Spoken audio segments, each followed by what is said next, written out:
Hi, welcome to PolitiComeau. It's been 4 years since my last video, and that's completely on me, and I'm sorry, but I'm gonna figure out iMovie and I'm gonna figure out about politics, because I've heard that politics are your friend, or they can be. In this first video back, it's a little bit unconventional. It's different than the other ones. I'm doing an interview with somebody who's running for city council in the municipal elections in Toronto. His name is Lanrick Bennett Jr. I hope you enjoy.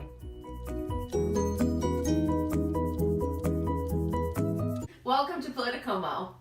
Yay! and my living room. It's so good to be here. No, yeah, I'm super excited about this. I've just ridden all the way from the East End to quasi West Side, and still in pain. Wow, do you need a nice pack? No, more like a heating pad. It's cold out there. Fair. Wait. Who are you? My name is Lanrick Bennett. I am running in the new ward of Ward 14, Toronto Danforth. That was changed from Ward 36, which was changed again from Ward 30. We've gone through a bit of a how can I put this? It's been a really crazy summer. This is my quest to learn about politics and understand that politics can be your friend. So I thought, what a better way to relaunch than to interview a friend who's in politics. Thank you. Thank you. Okay, so to get people started off, you're running for Ward 14. So that is the boundaries. West side would be the Don Valley.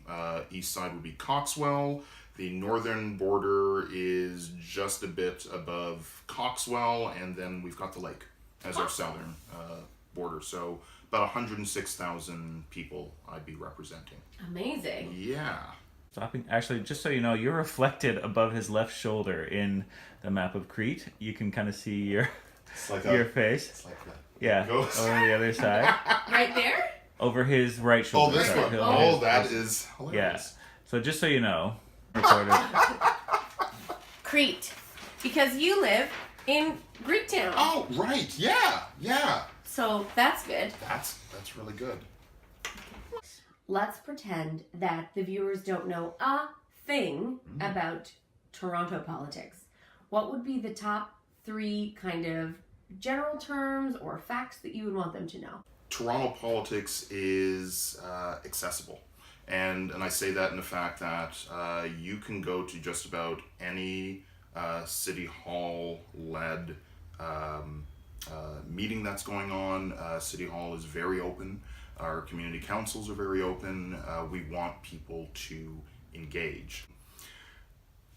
Toronto politics does not necessarily have political parties. And now I say that with a big, huge asterisk, because as much as we are blessed with so many different people, so many different mindsets, there are factions that are underlined within the political scope. So that we're still trying to figure out how to either allow or not allow or block provincial or federal parties from kind of encroaching into the political sphere, but you know, we kind of manage.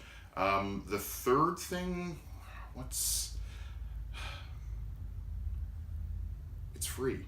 It is a freedom of just being able to pick up the phone, send an email, or again, come down to City Hall and be able to speak to either your councillor or someone at city staff. We encourage that type of interaction, and that's really cool.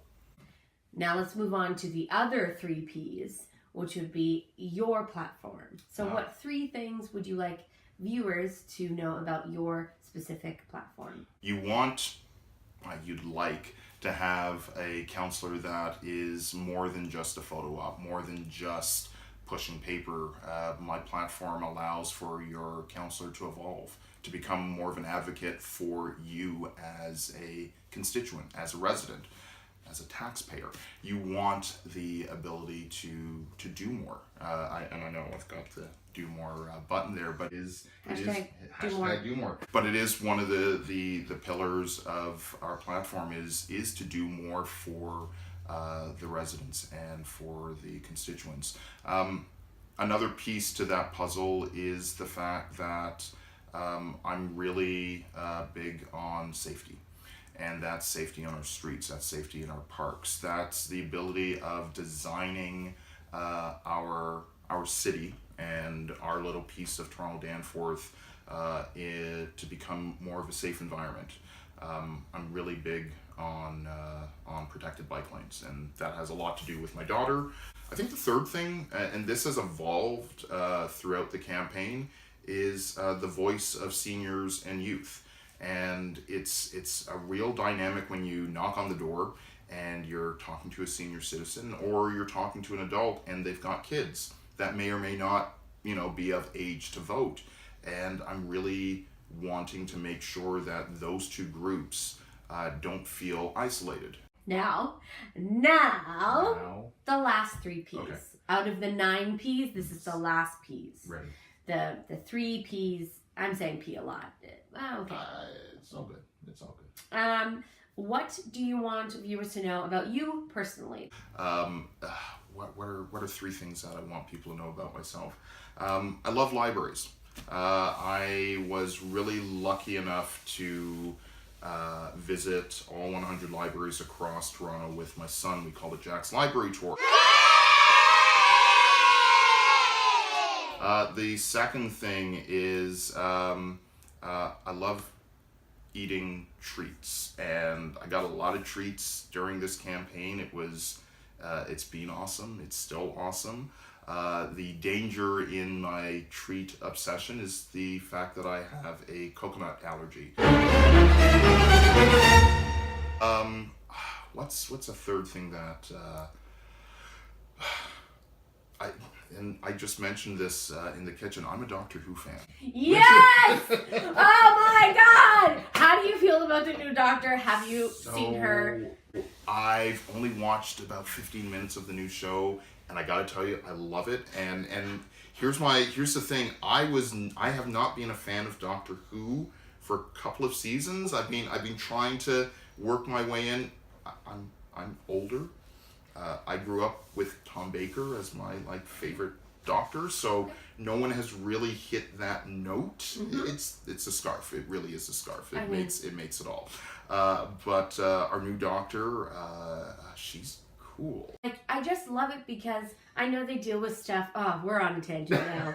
I know they deal with stuff that's happening in the world in real time as well. So sexual revolutions, mm-hmm. or gender or racial conflicts within societies, they'll represent them through species and people of color and women and all orientations, and it's wonderful. It is pretty cool. Yes. Yay!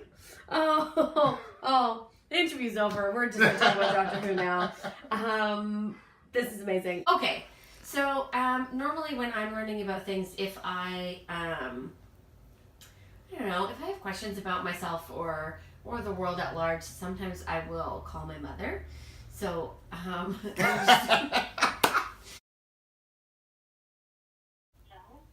Mom?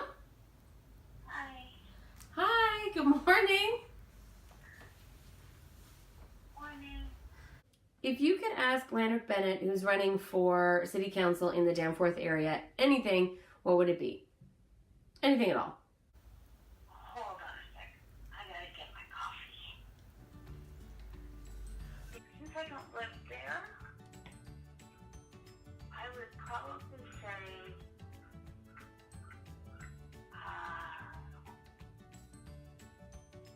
give me 5 reasons. Draw me for the Danforth area on a weekend. Okay.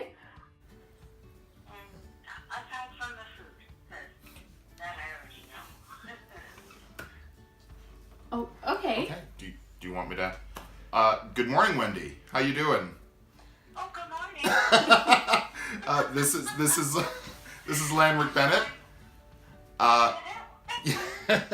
I'm running for City Council in Ward 14 that now incorporates both the north and south side of the Danforth. So you want to know what it is that could draw you to my region beyond food. I got to tell you that it's a very walkable avenue. We are blessed with the fact that we've got large sidewalks from Broadview all the way across to Coxwell. You will be amazed at where you can go and what you can see. On top of the food, we've got places where you can see live music. You've got live comedy. You could go paint on the Danforth. We've got small parks that are just off of the beaten track, and people are just friendly. It's one of those areas where you will where you're not going to walk past two people without them smiling and you smiling back. Aw, that's awesome. Do you That's awesome. do you have any other questions you'd like to know about running for city council or anything? Okay. Well, it's a it might be a loaded question. I don't know, but why are you running? A lot of the reasons why I'm running center on the need for the community to have a voice, the need for the community to feel engaged, I believe the want that the community is looking for counselors that are no longer just pushing paper, that they're no longer just going for a photo op, but that they're evolving into advocates and really have the constituents' voice at City Hall, that they really want to know that regardless what the issue is, that their counselor has their back. I like that. Yeah, I think I'll visit the Danforth. I hope you do. Aw, Wendy from Acton is gonna come and visit. You probably now have my phone number, so anytime you want to come on down, just give me a call. Oh, awesome. All Yeah, right. Gosh, Yeah? this one of your show things? Bye, Mom! Thank you so much for chatting with my mom. She's awesome. She's so sweet. She's a kooky lady. Is there anything else that you want to say? This is the election where I really feel our residents have to want the change that they've been talking about for years. I brought up the fact with a lot of people that I talk at the door with that I was lucky enough to not only be a producer at Second City, but I got to graduate as through taking classes there. And the core of improv, of course, is yes and we don't have enough politicians that want to say yes. It's very easy to say no. Yes is going to open up so many amazing things, but the default is going to say no. And we need to put people in play, people in power that want to say yes, that want to continue the story, that want to bring in more representation, that want to bring in more diversity, that want to bring in voices. We do that, and I truly believe that what has happened over the summer will be taken apart, pushed aside, and we're going to go forward, and it's going to be awesome. But we got to say yes. We want to say yes. We need to say yes, and that's how we're going to do more. And that's me. Thanks so much for watching. Stay tuned for another PolitiComeau video coming in the next month, and I hope you get out on Monday, October 22nd, to vote in your I can't even say it, in your municipality, wherever that may be. If you hear winding, it's because we have a plumbing issue right now.